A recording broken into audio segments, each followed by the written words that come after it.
நண்பர்களே, புண்ணிய காசிக்கு இந்துக்கள் அனைவரும் வாழ்வில் ஒரு முறைனாச்சும் போகணுங்கிறது அனைவரோட விருப்பமாக இருக்கணும். காரணம், அது ஒரு முக்தி ஸ்தலம் நண்பர்களே. அங்கே முந்தியெல்லாம் வயதானவர்கள் மட்டும் போயிட்டு இருந்தாங்க. காரணம் போக்குவரத்து வசதிகள்லாம் எதுவுமே இல்லாத இருந்ததுனால. இன்றைக்கு ட்ரெயின் மூலமாகவோ விமானம் மூலமாகவோ அடைவது ரொம்ப ரொம்ப சுலபம்.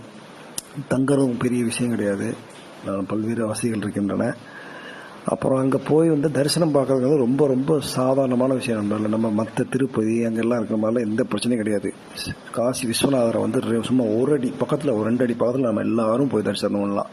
சாதாரணமாக போய் க்யூவில் போய் நின்றுட்டு பக்கத்துலேயே போய் பார்த்தலாம். அது இல்லாமல் தொட்டு முந்தியெல்லாம் எல்லாருமே உள்ளே போய் தொட்டு கும்பிட்ற மாதிரி இருந்துச்சு. இப்போ குறிப்பிட்ட சில டைமில் மட்டும்தான் போக முடியுது. அப்படி அவசியம் தொட்டு தரிசனம் பண்ணணும் அப்படின்னு நினச்சோம்னாக்க 4 கால பூஜைகள் நடக்குது அங்கே. காலையில் அதிகாலையில் 3 to 4 மங்கள ஆரத்தின்னு ஒரு கால பூஜை.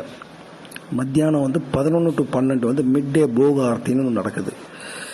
அப்புறம் சாயங்காலம் 7 மணிக்கு சப்தரிசி ஆரத்தின்னு சொல்லிட்டு 7 பூசாரி வச்சு பண்ணுற கூட அற்புதமாக இருக்கும் அந்த ஆரத்தி. அதற்கு பிறகு இரவு 9 to 10 ஸ்ருங்கார ஆரத்தின்னு சொல்லிட்டு இருக்குது.